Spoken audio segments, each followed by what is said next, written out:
Abstract class, a class which is declared using abstract keyword, known as abstract class. An abstract class may or may not have abstract methods.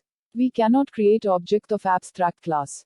It is used to achieve abstraction, but it does not provide 100% abstraction, because it can have concrete methods. An abstract class must be declared with an abstract keyword. It can have abstract and non-abstract methods. It cannot be instantiated. It is used for abstraction.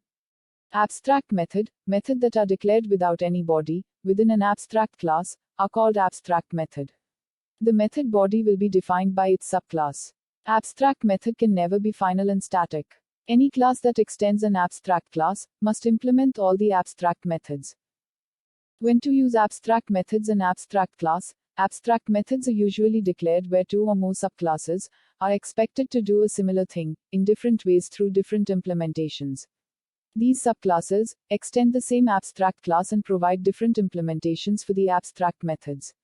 Abstract classes are used to define generic types behaviors at the top of an object-oriented programming class hierarchy, and use its subclasses to provide implementation details of the abstract class. Points to remember about abstract class and method. Here are some useful points to remember. Abstract classes are not interfaces. They are different. We will study this when we will study interfaces. An abstract class may or may not have an abstract method. But if any class has even a single abstract method, then it must be declared abstract.